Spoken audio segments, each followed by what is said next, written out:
네, 성도 여러분 안녕하십니까? 오늘 1박 2일 우리 찬양대가 수련회 간다고 아주 우리한테 공포하는 듯이 아주 감동적인 찬양을 열정적으로 해주셨습니다. 네, 이렇게 앞에 나와서 이렇게 어수선한 걸 준비하면서도 다 들었습니다. 주님 여기 계시다고 하는 거 정말 감동적인 찬양 감사를 드립니다. 네, 장석원 목사님 함께 하셨는데 진심으로 환영합니다. 제가 대학원 다닐 때 같이 공부하면서 정말 열심히 공부하시고 연구하셨는데 하여튼 오늘 이 자리에서 좀 설교를 해주시면 좋을 만큼 정말 깊이 성경을 연구하시는 분인데 오늘 저를 보러 이렇게 오셨다고 하니까 좀 아쉽기도 합니다. 네, 그리고 우리 청년들 정말 감동적인 간증 오늘 들으면서 생각했습니다. 17분 가지고는 부족하다. 나중에 금요일 저녁 예배나 아니면 대예배까지 충분하게 이렇게 청년들의 간증을 듣는 시간을 가지면 좋겠다는 생각이 들었습니다. 우리 귀한 경험을 한 우리 두 청년들이 끊임없이 하늘을 향해 성장할 수 있도록 여러분 계속 기도해 주시고 관심 가져주시면 감사하겠습니다. 여러분 제가 2월 8일 날 안식일에 했던 설교가 뭔지 혹시 아십니까? 너무 어려운 질문인가요? 교회를 비우기 전 마지막으로 했던 설교가 이 룻기서입니다. 룻기서.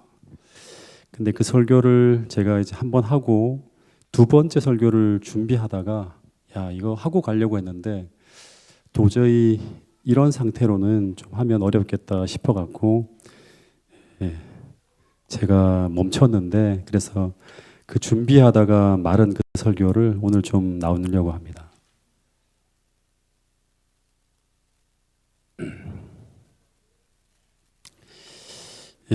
그냥 하겠습니다. 이 룻기서의 배경은 뭐냐 그러면 이제 그 사사기 시대인데 사사들이 치리하던 때라고 합니다. 그때 이 유다 베들레헴에 큰 흉년이 됩니다. 이스라엘 백성들이 살기가 어려워지는데 그때 이제 한 가정이 이 언약의 땅인 가나안을 떠나서 어디로 가는가 하면 모압 지방으로 갑니다. 근데 이 모압 땅에서 한 10년의 시간을 보냈다고 합니다. 그 밑에 보면. 근데 살기 위해서 갔는데 근데 그 모압 땅에서 그 가정의 가장인 엘리멜렉이 죽습니다. 그리고 난 후에 그 젊은 두 아들 진짜 말 그대로 미래의 희망이자 이 여인의 가장 큰 소망이었던 이 두 아들이 거기서 다 죽습니다. 굉장히 비극적인 일이 벌어진 거예요. 근데 여기서 우리가 이제 이런 스토리를 들으면서 생각해야 되는 게 뭔가 하면 왜 이런 비극적인 일들이 벌어진 것일까를 꼭 질문을 해야 됩니다. 여러분 하나님은 성경을 보면 오늘 내 삶에 벌어지는 일들을 통해서 우리에게 말씀하고 계신다고 합니다. 그러니까 계속 삶에 벌어지는 일들 하나하나를 통해서 계속 우리는 뭐를 생각해야 되는가 하면 성경을 통해서 나에게 주시는 메시지를 들어야 돼요. 그래야지만 우리는 그 어려움에서 빠져나가기도 하고 혹은 거기서 하나님께서 내게 주시는 귀한 교훈들을 배울 수 있는 거예요. 이 언약의 땅에 기근이 든 것도 성경을 보면 해석이 돼요. 기근을 피해 모압으로 떠나갔을 때 엘리멜렉과 젊은 두 아들이 사망한 것도 다 우연이 아니라 거기엔 이유가 있고 더하여 하나님께서 들려주시고자 하는 메시지가 있다고 하는 거예요. 전도서 7장 14절에 보면 이런 말씀이 있죠. 형통한 날에는 기뻐하고 곤고한 날에는 뭐하라? 생각하라. 또 다른 번역에 보면 뒤돌아보라라 합니다. 그러니까 헬라어도 히브리어도 보면 여기서 보라, 뒤돌아보라, 조사하라, 연구하라 이런 의미가 담긴 그런 단어를 썼어요. 그래서 우리 인생의 곤고한 날이 찾아오면 한번 나의 삶을 뒤돌아보며 생각해 보아야 한다고 하는 것입니다. 즉 현재 내 삶에 벌어지는 모든 일들을 통해서 나에게 말씀하시는 하나님의 메시지를 듣기 위해서 우리는 기도하며 하나님의 말씀을 펼쳐야 돼요. 근데 당시 나오미는 이 사건을 통해 주시는 하나님의 메시지를 처음에는 바르게 해석해내지 못합니다. 어떻게 생각하는가 하면 룻기 1장 13절을 보면 여호와의 손이 나를 쳤다고 생각합니다. 그리고 20절에는 이제 더 이상 나를 나오미가 아니라 마라라고 부르라고 합니다. 즉 자신의 삶 자체가 고통이라고 막 부르짖으면서 이 절망 속에서 헤어나오지 못하고 있었고 그러면서 이 나오미는 날마다 뭘 후회했을까요? 베들레헴을 떠난 그 잘못된 선택을 계속 후회하면서 살아가고 있었을 것입니다. 왜 그런 선택을 해서 하나님에게 난 버림을 받았다고 이런 생각을 하는 거예요. 과거 나의 잘못된 선택을 통해서 이런 절망적인 일이 벌어졌고 하나님이 나를 버려서 이런 일이 벌어졌다고 하는 생각을 하는 거예요. 근데 이것은 하나님이 주시고자 하시는 온전한 메시지가 아닙니다. 이 나오미처럼 오늘 우리가 이런 피상적이고 그릇된 결론에 사로잡히면 그러면 우리는 그 잘못된 결론을 가지고 또다시 잘못된 선택을 할 가능성이 상당히 높아집니다. 점점 더 하나님으로부터 멀리 떠나가는 잘못된 선택을 계속하게 돼요. 예. 여러분, 그래서 우리는 어려운 상황일수록 더 열심히 성경을 보아야 하고 기도하기 힘들 때도 더 열심히 기도와 말씀에 매달려야 합니다. 그래야지만 우리는 내 삶에 벌어지는 이 여러 가지 일들을 나의 시선이 아니라 하나님의 관점으로 볼 수 있는 영적 안목이 생기게 됩니다. 그러면 우리는 어떤 일이 벌어지는가 하면 고난 중에도 하나님의 돌보시는 상황과 사랑과 은혜를 계속 바라볼 수 있고 그러면 우리는 그 어려운 상황을 견딜 수 있는 믿음을 가질 수 있다고 하는 것입니다. 어떤 글을 제가 읽는데 이런 글이 있더라고요. 이제 어느 날 아침 방송에 어떤 아나운서가 방송 중에 가구를 고쳐드립니다라고 읽어야 되는데 발음을 잘못했어요. 가구가 아닌 과거를 고쳐드린다는 멘트를 한 거예요. 막 대박이 난 거예요. 과거를 고칠 수 있대 하면서 옆에 있던 이제 여자 아나운서가 이 말을 탁 듣고 난 다음에 임기응변으로 정말 과거를 고칠 수 있는 병원이나 공장이 있다면 정말 좋겠어요 하면서 NG 상황을 자연스럽게 받아 넘겼다고 합니다. 여러분들은 나의 과거를 바꿀 수만 있다면 하는 이런 생각을 하신 적이 없습니까? 아마 많은 사람들이 이런 생각을 할 거예요. 인생의 어떤 지점에서 어떤 잘못된 선택을 한 것을 후회합니다.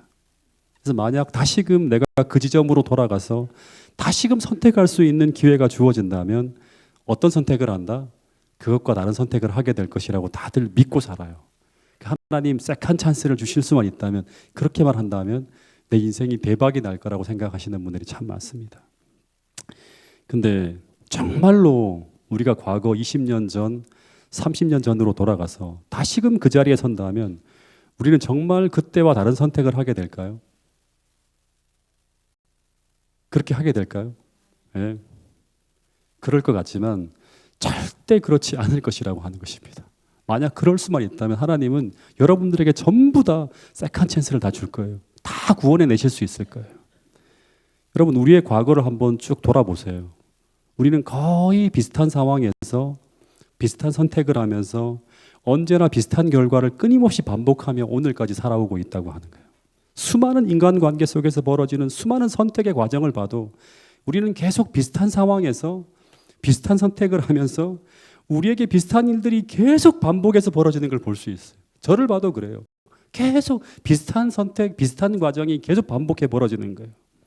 근데 그 이유가 뭔지 아십니까? 우리는 과거와 다르지 않은 품성을 가지고 살아가고 있기 때문이에요.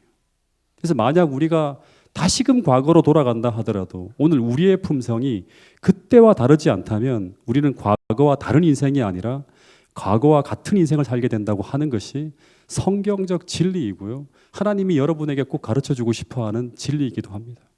미래도 마찬가지일까요? 미래도 똑같아요. 똑같은 일을 반복할 거예요. 그래서 오늘 우리가 어제와 다른 그런 삶을 살고 싶다면 변화가 일어나야 되는데 그 변화라고 하는 것은 룻기서를 제가 처음 다룰 때도 말씀드렸지만 어제와 다른 길을 선택할 수 있는 선택력이 내 안에 들어와야 돼요. 다른 선택을 할 수 있어야 돼요. 근데 그 선택력이라고 하는 것은 뭐냐 그러면 어제와 다른 품성과 또 하나는 어제와 다른 분별력을 가지고 있어야지만 가능합니다. 근데 그런 품성과 그런 분별력은 어디서 오는가 하면 믿음을 통해서 우리가 하나님과 연결되어져 살아가고 있을 때 자연스럽게 하나님이 우리에게 만들어주시는 것들이에요. 그래서 오늘 우리가 이전과 다른 삶을 꿈꾸고 있다면 이전과 다른 지식만 쌓이는 것이 아니라 그분과 동행하는 믿음의 깊은 경험이 쌓여가야 된다고 하는 사실을 태능교회 모든 성도들이 가슴속에 담고 돌아갈 수 있게 되기를 간절히 바라겠습니다. 그렇게만 되어지면 자연스럽게 우리 안에는 어제와 다른 품성이 만들어지게 될 것이고 그러면 우리는 이전과 다른 선택을 할 수 있는 선택력이 생겨나서 우리의 삶은 자연스럽게 변화되어질 것이라고 하는 것입니다. 그런데 그런 일이 우리 안에서 일어나고 있지 않다면, 그러면 우리 인생이 골백 번, 아니 수천 번 다시 시작되어진다 하더라도 우리 인생의 결과는 달라지지 않을 것이라고 하는 것입니다. 여러분, 그래서 오늘입니다. 내일이 아니라 오늘입니다. 오늘 믿음으로 주님을 여러분의 마음에 모시고 그분과 동행하기 위해서 날마다 더 친밀히 그분을 내 삶에 모시는 그런 결심을 하게 되는 태능교회 모든 성도들이 될 수 있기를 간절히 바라겠습니다.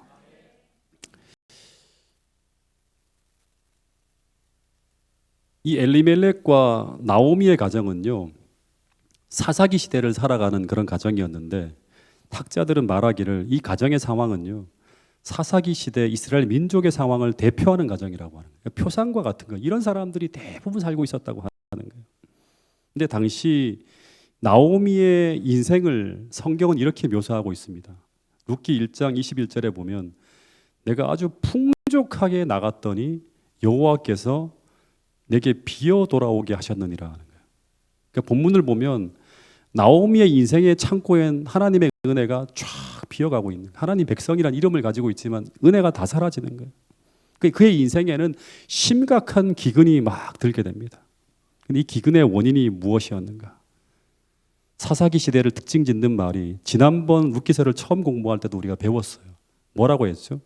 사사기 시대는 자기 소견에 옳은 대로 행하며 살아가는 시대가 바로 사사기 시대의 특징이라고 말씀을 드렸습니다.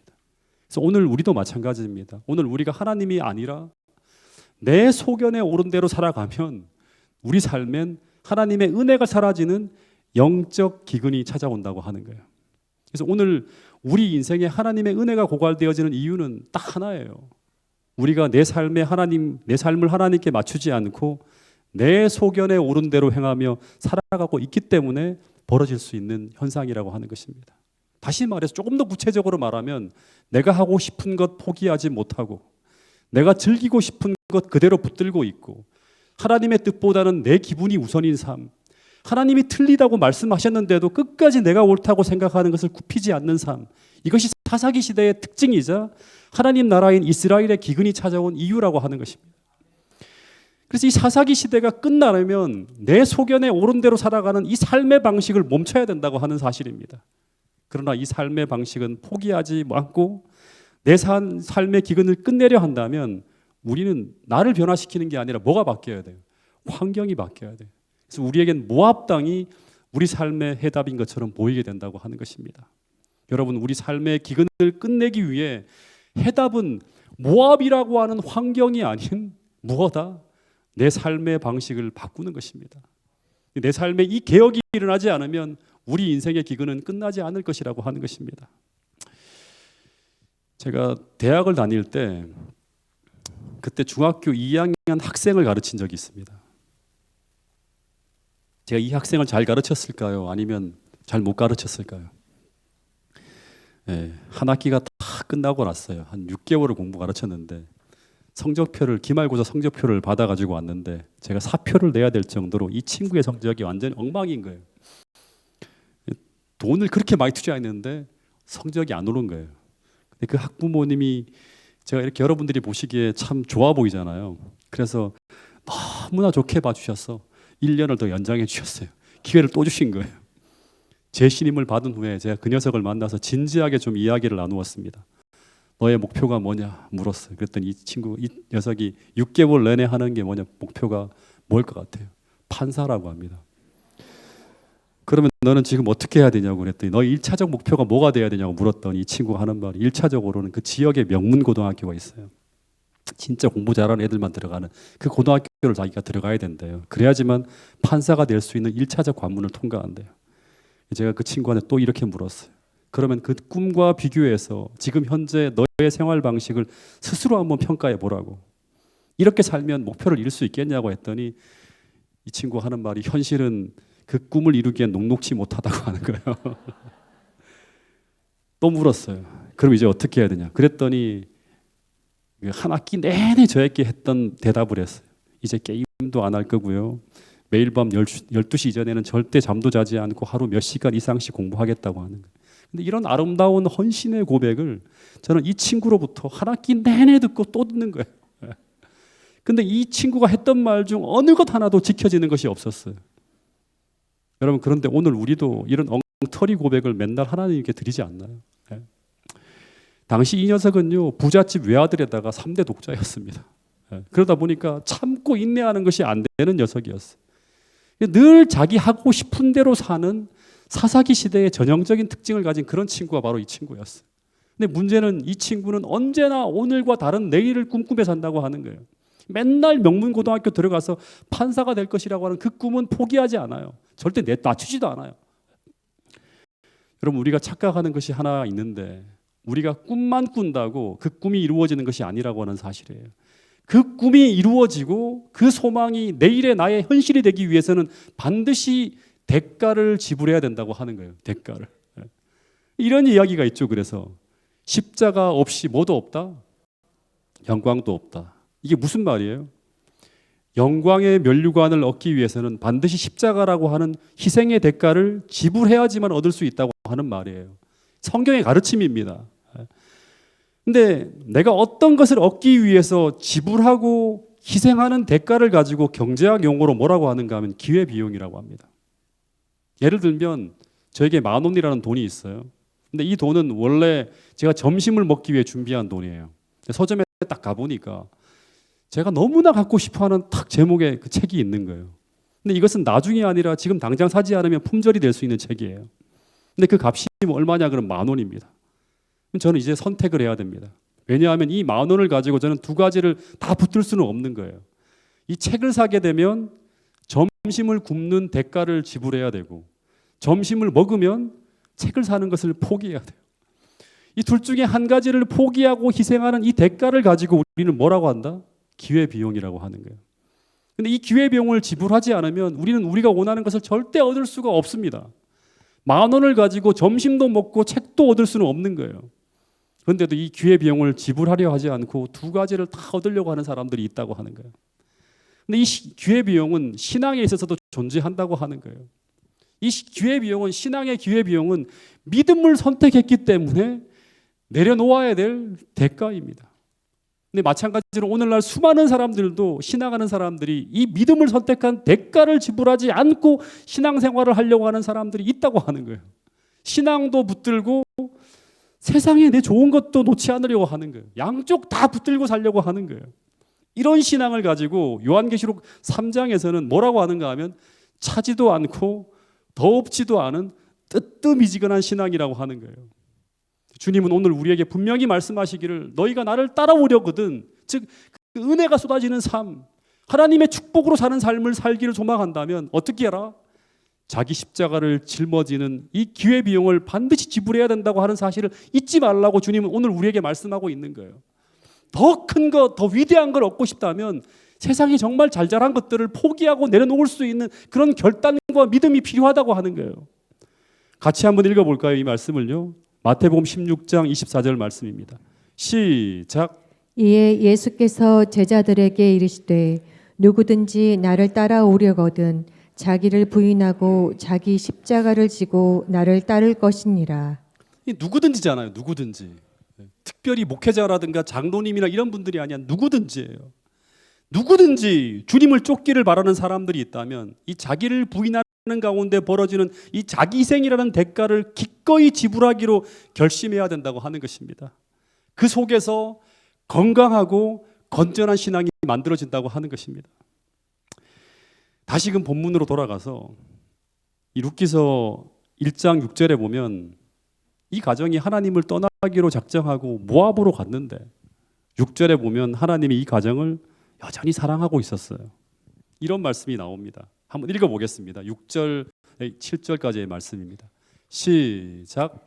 그 여인이 모압 지방에서 여호와께서 자기 백성을 돌보시사 그들에게 양식을 주셨다 함을 듣고 이에 두 며느리와 함께 일어나 모압 지방에서 돌아오려 하여 있던 곳에서 나오고 두 며느리도 그와 함께하여 유다 땅으로 돌아오려고 길을 가다가. 그러니까 룻기서의 반전이 여기서부터 시작되는 거예요. 그러니까 하나님께서 자기 백성을 돌보사 하는 거예요. 이 당시 나오미는 내가 하나님을 떠났기 때문에 하나님 우리 가정을 쳤다는 이런 생각 속에서 이스라엘 땅으로 돌아갈 생각을 못했어요.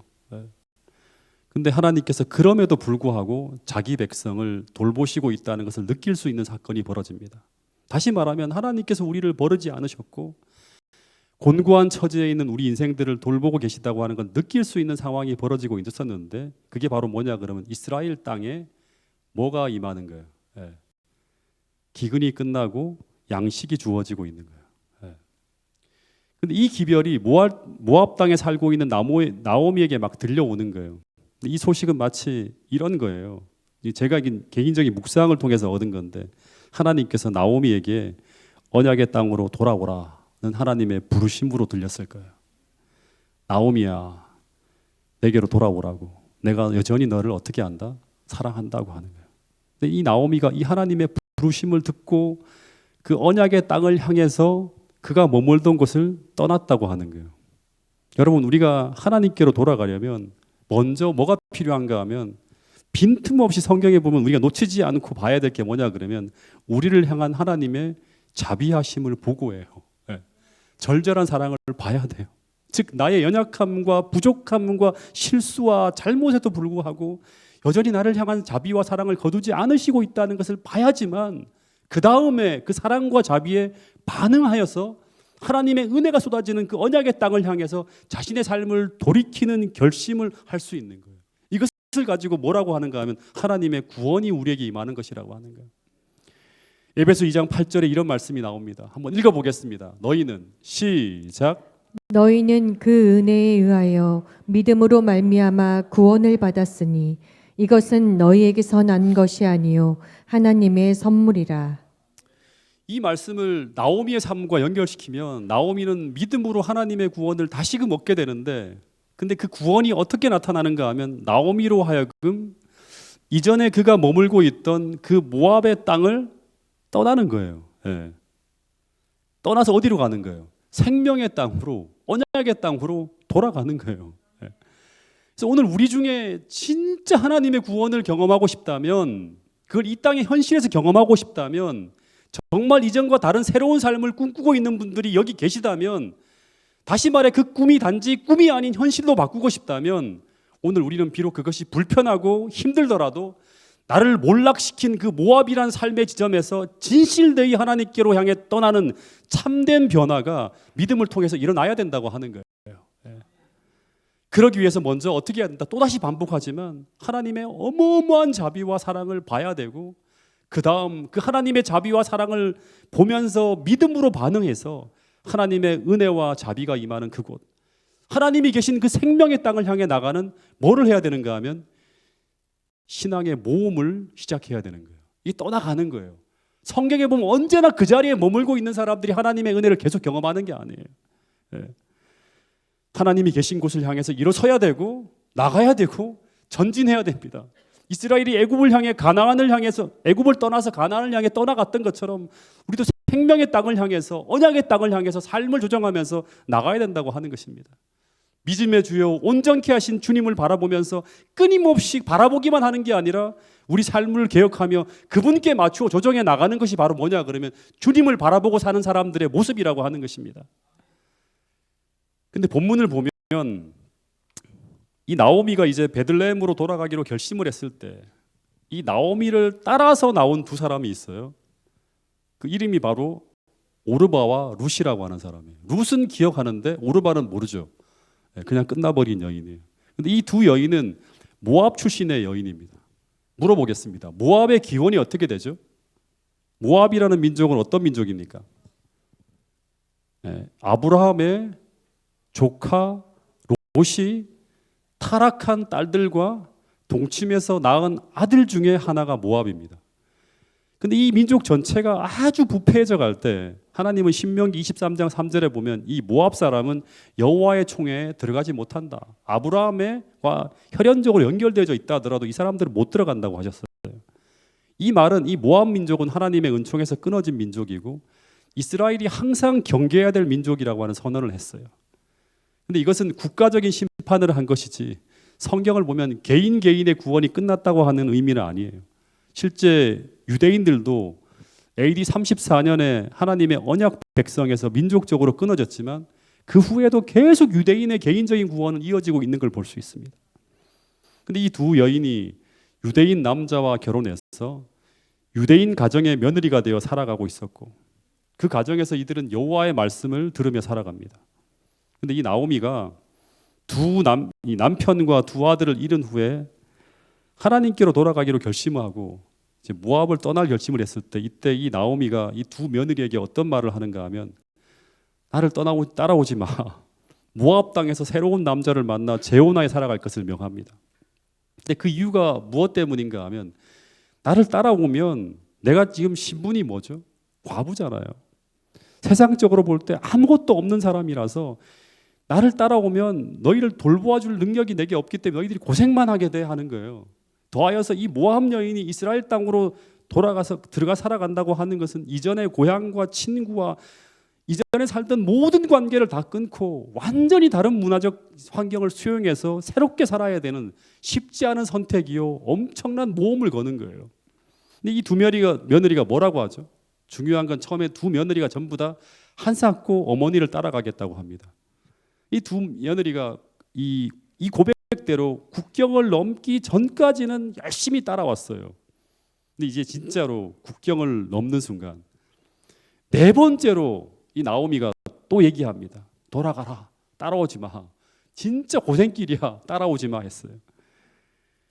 왜냐하면 이 지점은 이제 어머니에 대한 사랑만이 아니라 신앙이 필요한 지점입니다. 국경을 넘어가는 것은.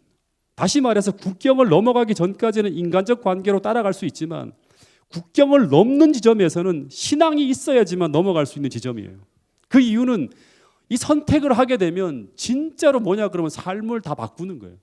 엄청난 기회비용이 지불되어지는 순간이에요. 인생을 다 걸어야 될 수도 있어요. 네. 마찬가지로 우리가 어떤 사람이 좋아서 교회를 오랜 기간 다니게 될 수도 있습니다. 사람과의 관계 속에서 교회 생활을 열심히 할 수도 있어요.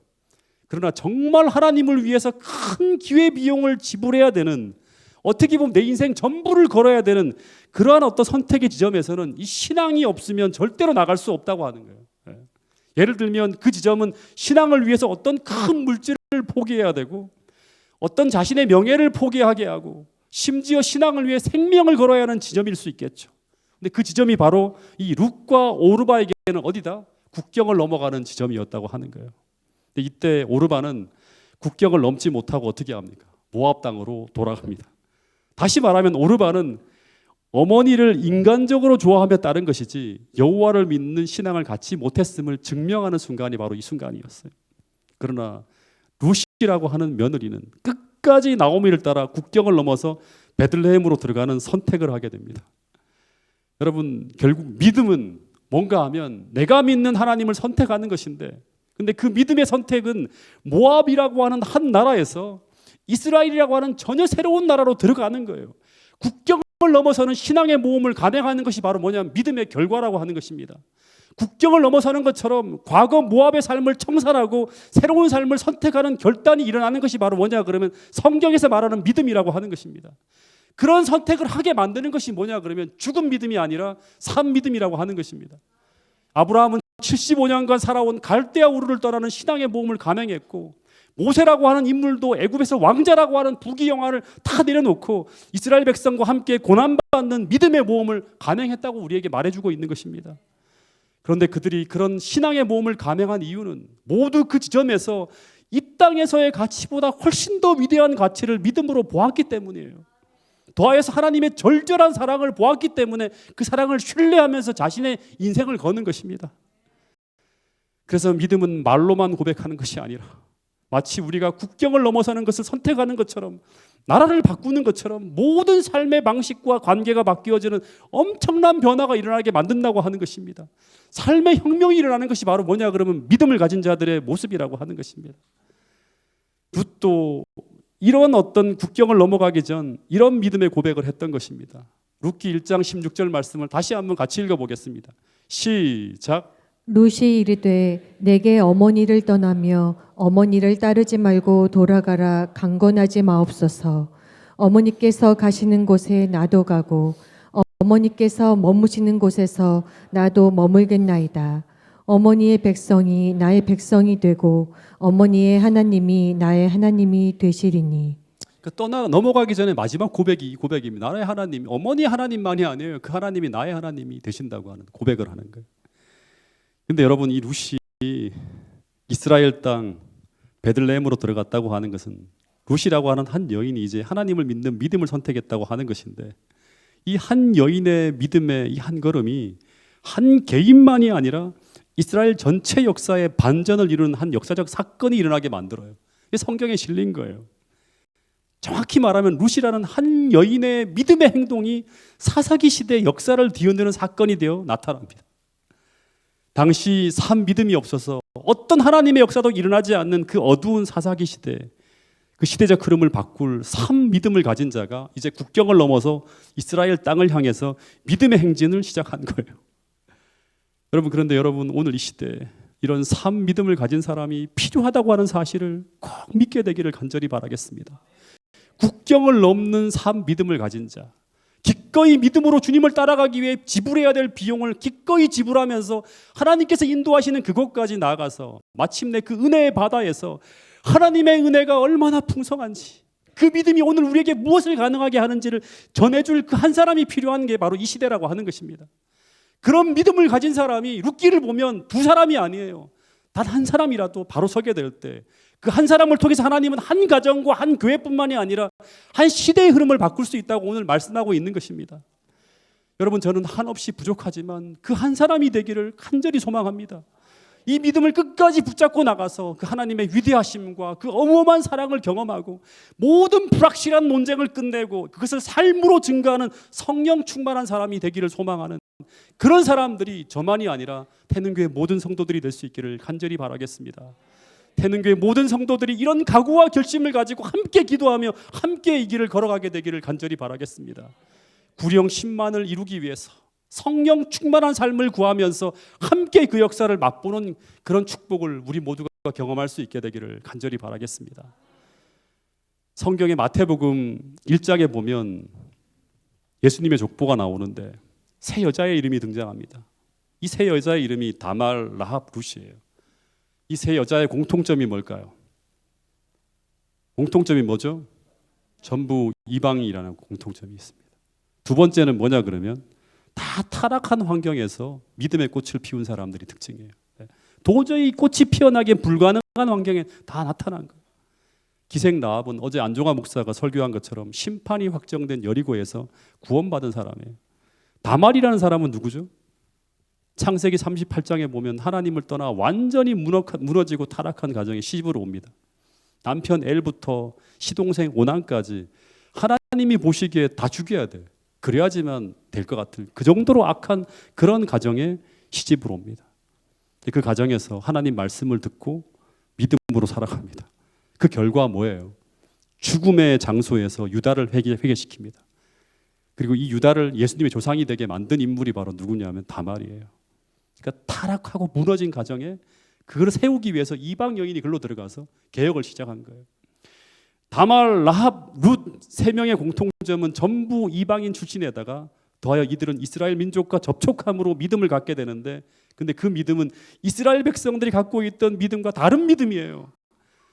낡고 형식적이고 무력한 그런 죽은 믿음이 아니라 산 믿음을 갖고 있는 거예요. 전부 다.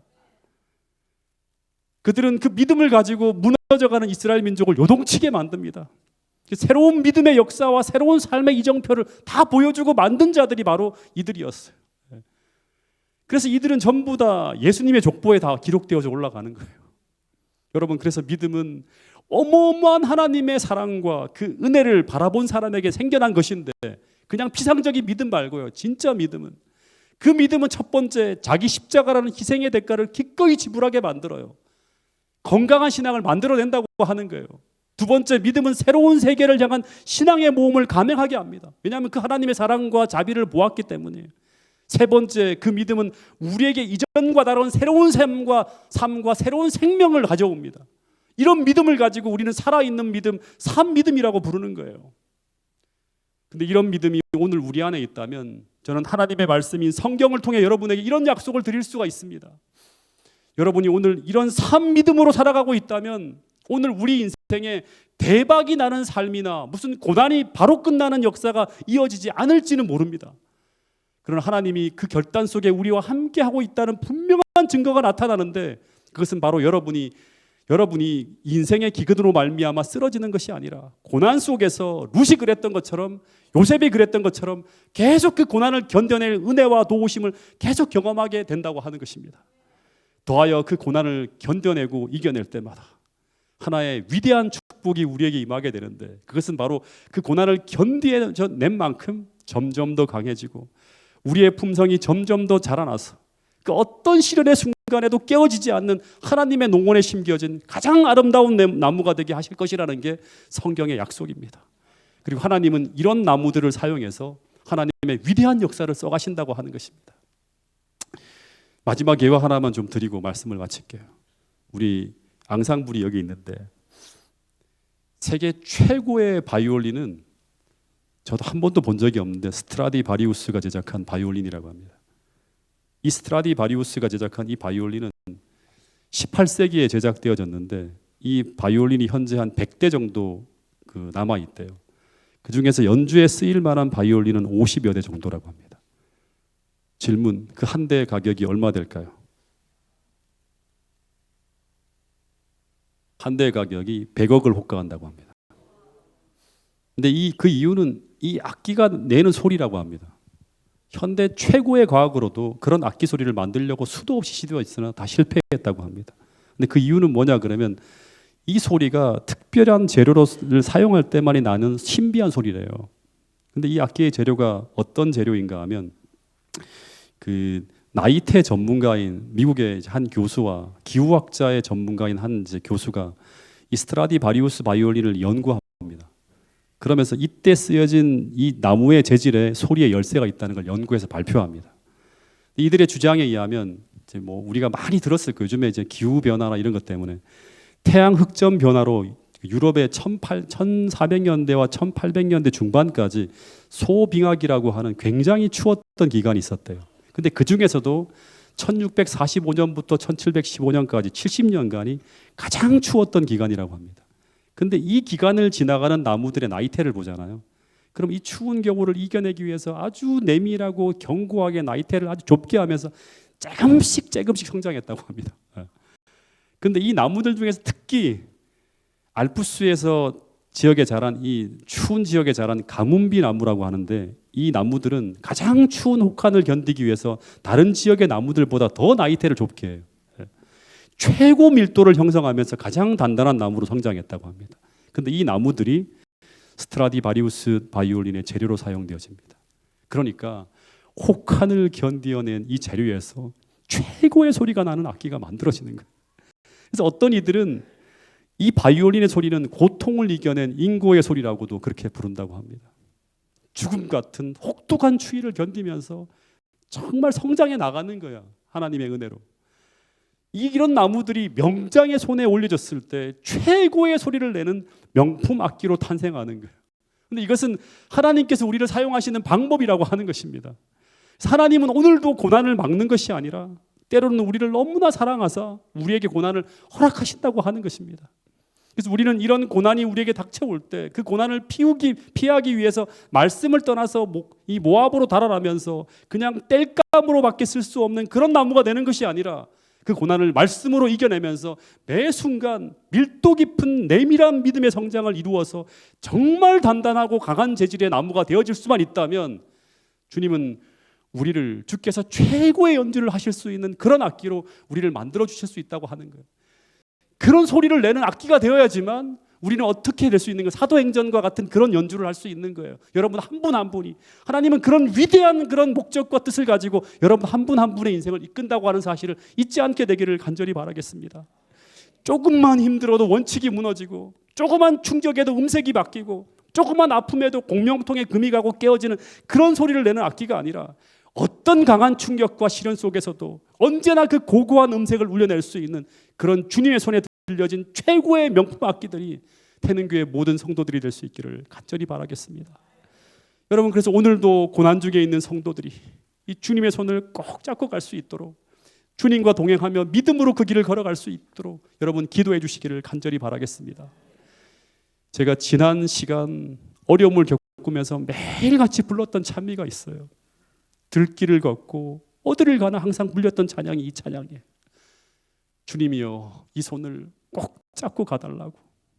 약하고 피곤한 이 몸을 폭풍 흑암 속에 치사 빛으로 손잡고 날 인도하소서.